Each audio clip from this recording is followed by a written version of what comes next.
Mais de 30% da comida produzida no mundo vai parar no lixo antes de chegar ao supermercado.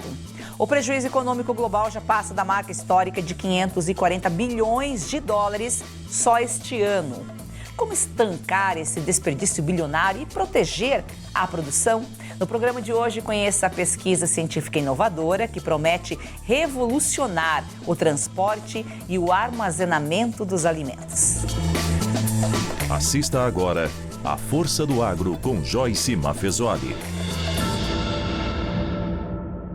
Denise Freire, professora titular do Instituto de Química da Universidade Federal do Rio de Janeiro. Um prazer recebê-la, professora. O prazer é todo meu, Joyce. Também com a gente, Elisa Dávila Costa Cavalcante, professora adjunta do Instituto de Química da UFRJ. Seja muito bem-vinda, professora.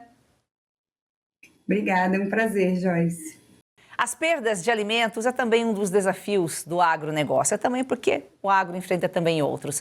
Mais de 30% do volume entre a colheita e a chegada ao consumidor se perde, gerando um prejuízo de 540 bilhões de dólares.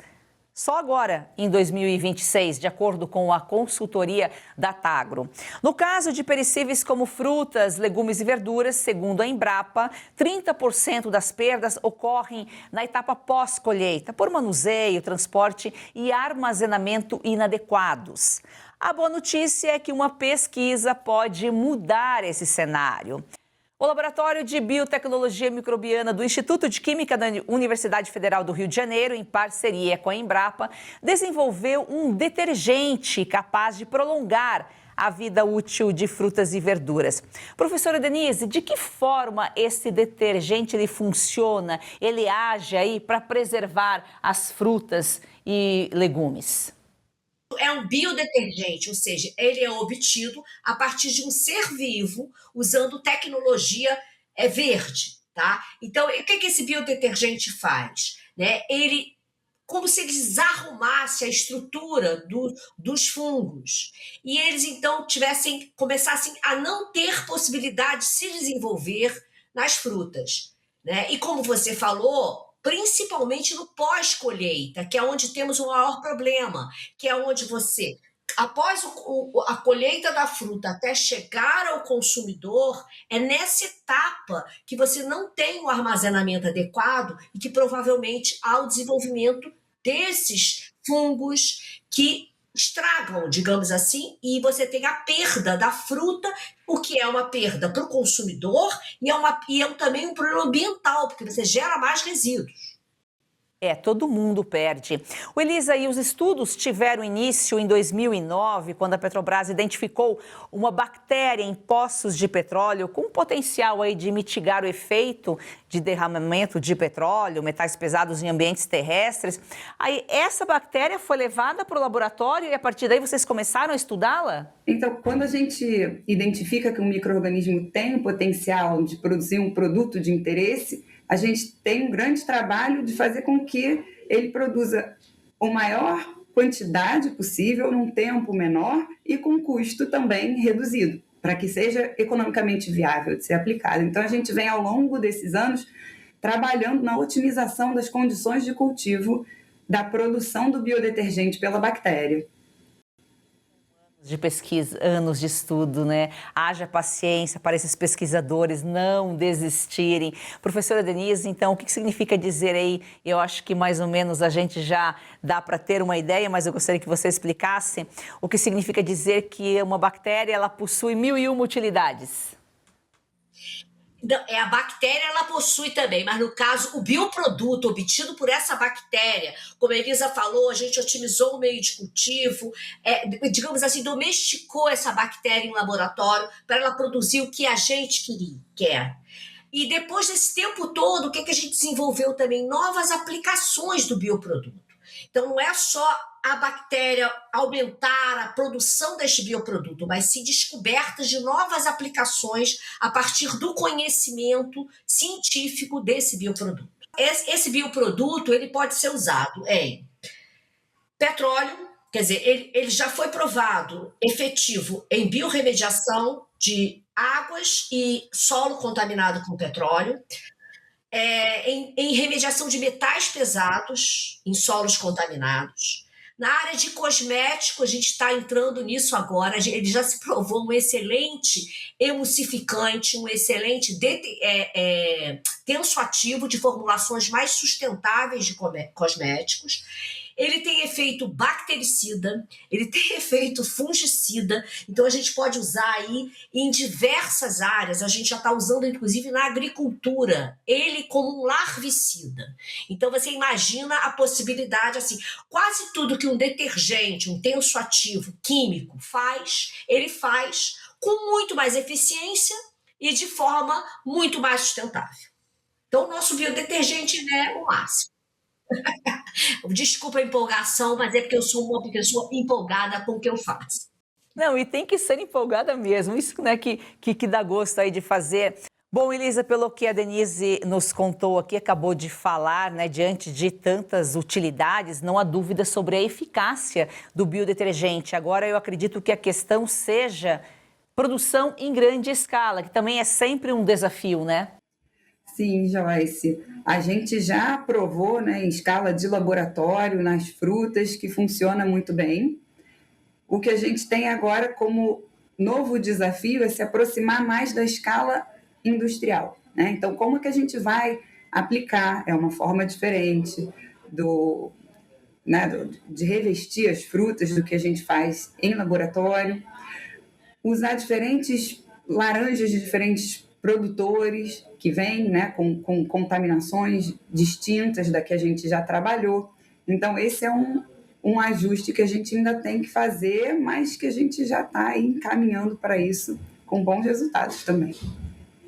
Ô, professora Denise, o que você quis dizer com a comparação de que a pesquisa está à beira de um rio caudaloso sem ponte para atravessar? Eu sempre falo isso, a gente consegue desenvolver, por exemplo, uma tecnologia. A tecnologia do biodetergente, a produção dele em si, a gente já desenvolveu até TRL mais ou menos 6. A gente já trabalha com ele em escala piloto, a gente já produz ele em escala piloto. Agora, nós temos que passar isso para o mercado. Então, essa passagem para o mercado é que começa aí, eu digo assim, a gente tem que atravessar uma ponte. É um rio caudaloso, a gente tem que fazer essa ponte. Essa ponte, às vezes você não tem o financiamento necessário para justamente fazer essa ponte, tá? Porque você vai ter que tornar uma coisa que está no laboratório, em escala piloto, tá?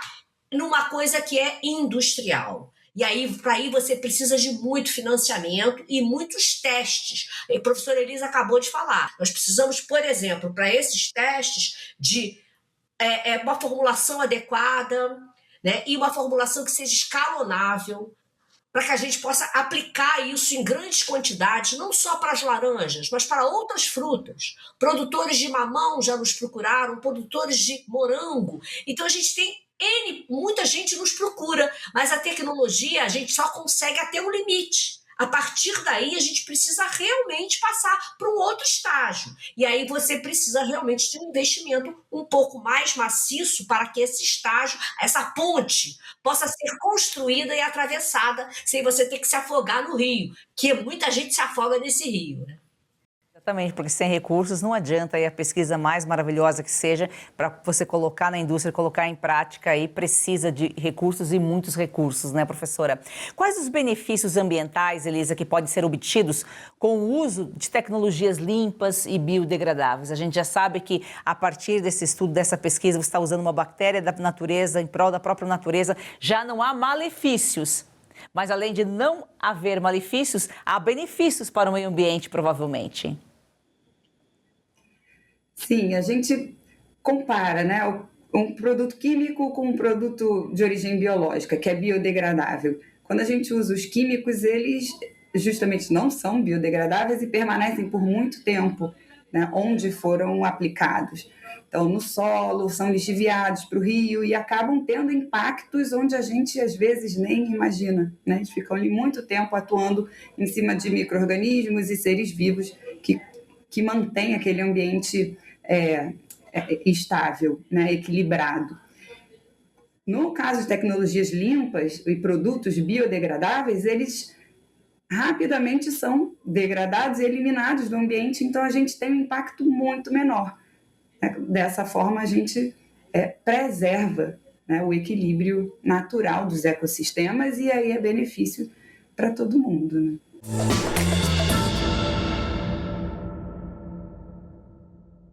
Agora nós vamos falar de Red Silver, as panelas que não precisam de óleo e trazem a facilidade e saúde para sua casa. Eu não sei se você sabe, mas aquele pouquinho de óleo na comida, a longo prazo, pode provocar, sim, ganho de peso, pressão alta e até doenças do coração. Mas com Red Silver, você cozinha sem óleo e nada gruda. Preste atenção nessas imagens. As panelas Red Silver são a solução para o seu dia a dia, porque fazem todo tipo de comida de uma forma mais saudável e sem usar nenhum tipo de óleo. Revestida com material antiaderente, ultra resistente que não gruda, promove um deslizar dos alimentos e não solta resíduos. São sofisticadas, leves, fortes e possuem um design elegante. A combinação perfeita para a sua cozinha. Gente, não precisa de óleo, não gruda e vai em todos os fogões. E hoje tem promoção. Compre agora pelo QR Code com até 64% de desconto no kit padrão, com 4 panelas mais 4 tampas, igual a esse aqui, ó. Sai por 12 parcelas de R$ 62,25 com frete grátis. E com apenas R$ 10 a mais na parcela, ou seja, 12 de R$ 72,25, você leva o kit família, que conta com assadeira e com panelão de 28 centímetros com tampa. E ganhe de presente este kit com 4 utensílios de silicone para deixar a sua cozinha mais completa. É uma oportunidade única. Ah, e detalhe, usou 30 dias, não gostou? Receba todo o seu dinheiro de volta. É satisfação garantida. Compre agora pelo QR Code ou acesse redsilver.com.br/oeste. Ou, se preferir, mande mensagem no WhatsApp 11 97661 8704. Eu vou repetir, 11 97661 8704. Compre agora e leve saúde, facilidade e praticidade para sua casa.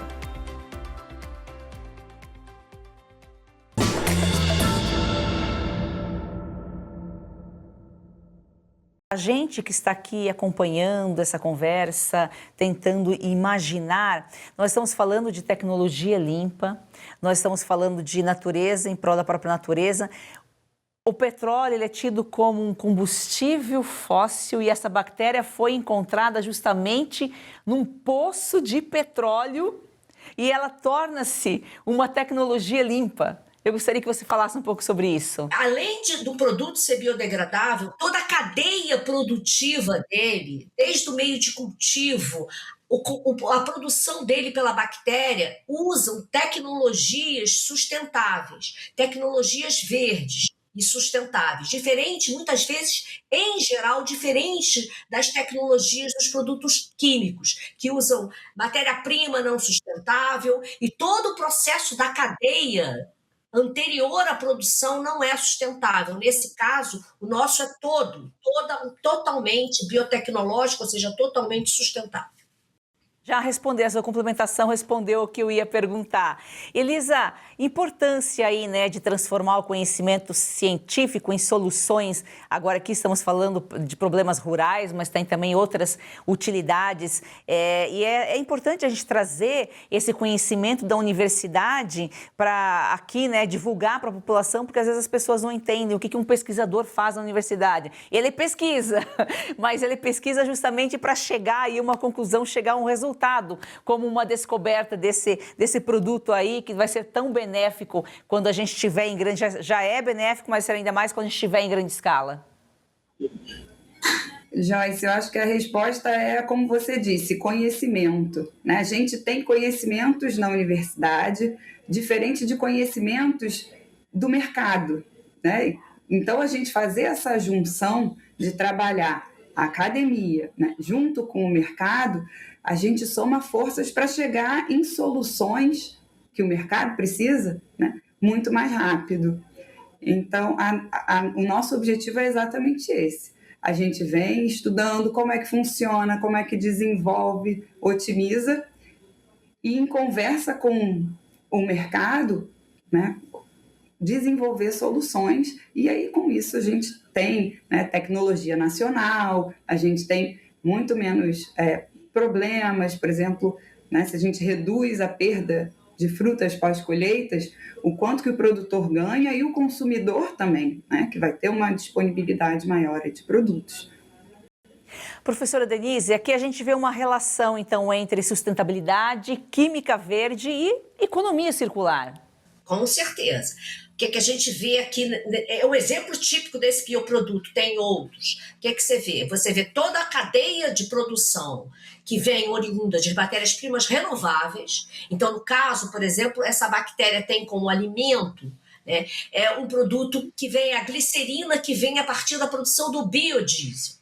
Então, é uma glicerina, você tem todo um meio de cultivo formulado a partir de matérias-primas renováveis, muitas vezes até matérias-primas residuais. Você tem a produção desse bioproduto em um ambiente completamente sem solventes, sem nenhum componente tóxico. Você tem, então, a obtenção desse bioproduto e esse bioproduto vai ser utilizado para um fim, que vai ser um fim de sustentabilidade, digamos assim, do problema do pós-colheita, né? Depois da colheita, de durabilidade dessas frutas, por exemplo.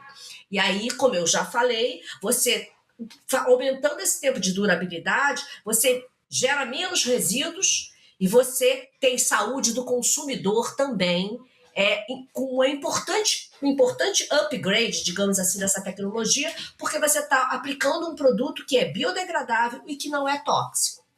Elise, se a gente está falando de prolongar e diminuir a perda do alimento, do produto, vai ser menos custo para o produtor e provavelmente vai influenciar em algum momento no preço ao consumidor.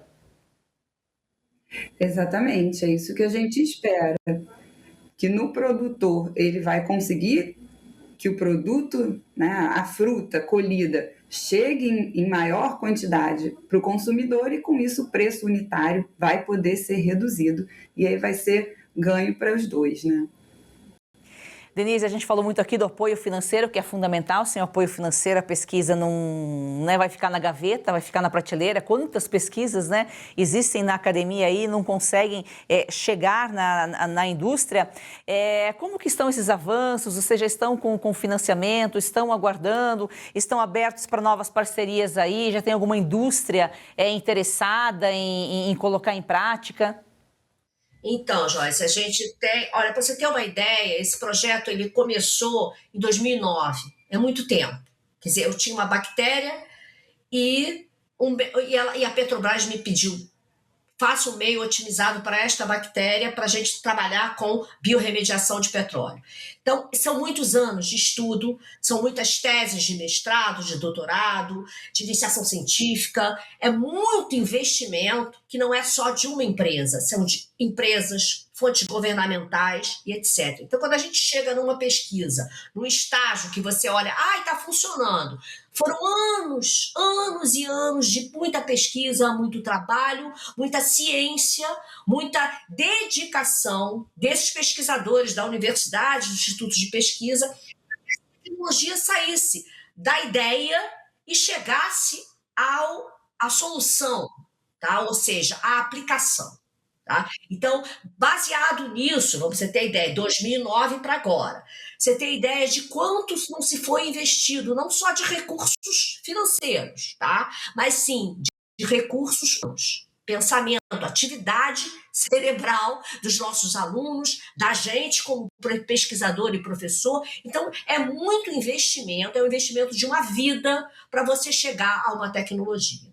Então, não é assim da noite para o dia que se consegue resultados maravilhosos. Ciência não é mágica, ciência é investimento. Investimento contínuo. Porque não adianta você investir e desinvestir. Desinvestir e desinvestir, porque depende do governo, como se fala, da disponibilidade de verba, etc. Isso, em países onde a ciência e a tecnologia é levada a sério, isso não existe. É prioridade, é investimento, não é gasto. Então, investimento, não gasto, esta mentalidade que a gente precisa dos nossos governantes e que, infelizmente, não acontece.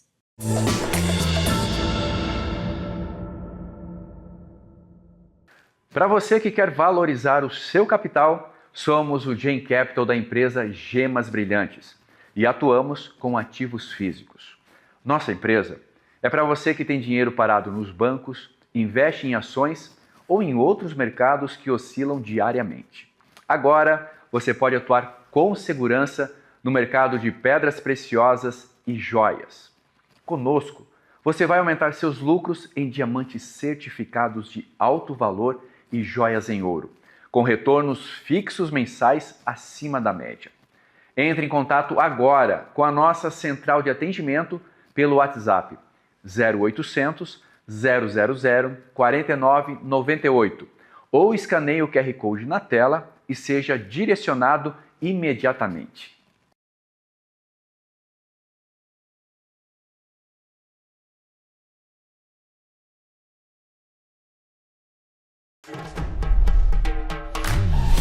Você que acompanha a Revista Oeste sabe que aqui a gente não recua. Diz o que precisa ser dito. Para isso, é preciso ser livre. A liberdade não é concedida por governos nem autorizada por anunciantes. É garantida por lei, mas só a vigilância do povo garante que leis sejam cumpridas. E o povo, no caso da Oeste, é a multidão de assinantes. A Revista Oeste existe porque milhares de homens e mulheres fizeram essa escolha. É esse apoio direto que mantém a nossa independência.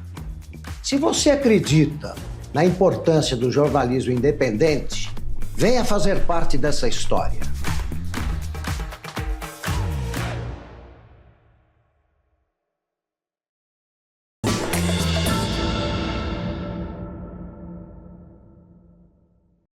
O Elisa, de que forma aí que a parceria entre universidades, empresas, instituições favorece o desenvolvimento científico? Porque a gente sabe que a parceria é fundamental, ninguém consegue, né, caminhar sozinho. A gente tem a parceria, né, funcionando super bem nos dois lados. Então, a gente consegue, tanto com o conhecimento que a gente desenvolve aqui, ajudar os problemas do mercado, né, chegar em tecnologias para resolver problemas do mercado, como a gente consegue formar os nossos alunos com capacidades de interagir com o mercado melhor, né? Então, a gente está formando já pessoas que entendem quais são os problemas, quais são as metodologias, quais são as necessidades, né? Para a gente trabalhar melhor. Por isso, eu acho que essa parceria é ganha para os dois lados, né? Ganha-ganha. Tanto a universidade ganha, formando o melhor pessoal, e o mercado ganha, tendo né, os seus futuros empregados também melhor. Denise, qual que é a previsão aí para estar no mercado esse bioproduto? Depende do financiamento. Essa pergunta eu faço sempre para mim, porque depende do financiamento, depende o quanto você vai ter financiamento privado e público para que a gente possa atravessar esse rio, até construir essa ponte. Essa ponte pode demorar 2 anos, 3, dependendo ou pode demorar muito mais tempo, se você não tiver o financiamento para construir a ponte. Então, há que ter um financiamento, uma vontade política de que vamos investir nisso? Vamos investir nesta tecnologia? Sim. Então, vamos investir. Isso significa parceria público-privada. Significa investimento. E note bem, investimento, não despesa. Porque pesquisa, ciência e tecnologia é investimento. Falei aqui no início, 540 bilhões de perdas aí, né? Só agora, né, nesse ano aqui de 2026, com certeza seria o suficiente para colocar no mercado e para ter até outros destinos aí, outras utilidades, como já foi feita aí a descoberta da pesquisa. Professora Elisa, muito obrigada aqui pela sua participação. Obrigada a você, Joyce. Professora Denise, foi um prazer recebê-la. Prazer foi todo meu, estamos à disposição, o Labim está sempre de portas abertas para que vocês venham aqui, filmem, façam aqui, porque a ciência precisa de divulgação, e é vocês que nos divulgam, então muitíssimo obrigado por isso. É isso aí. A gente precisa divulgar e compartilhar, né, boas ideias. Gratidão a você que nos acompanha. A Força do Agro é o Brasil que dá certo.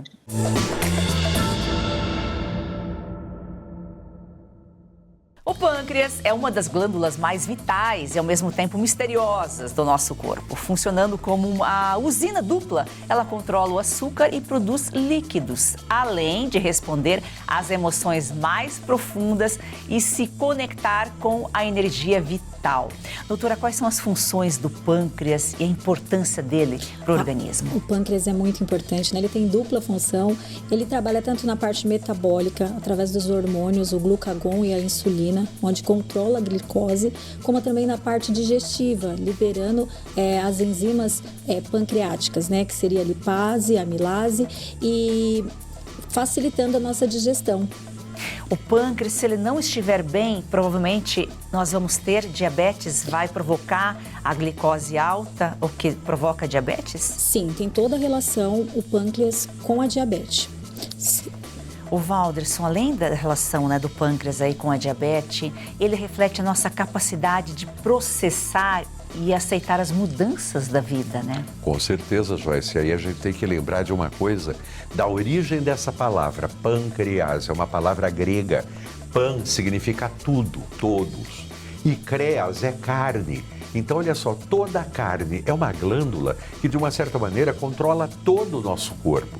E ela é muito importante porque ela é a sede da criatividade. Essa história de criar, né, em português, é a criatividade, aquele sentido de você estar de bem com a vida. O pâncreas precisa estar funcionando muito bem para você sentir alegria de viver. Então, é muito importante que esse órgão seja bem cuidado. E isso daí a gente vai ouvir da doutora quais são as dicas importantes para isso.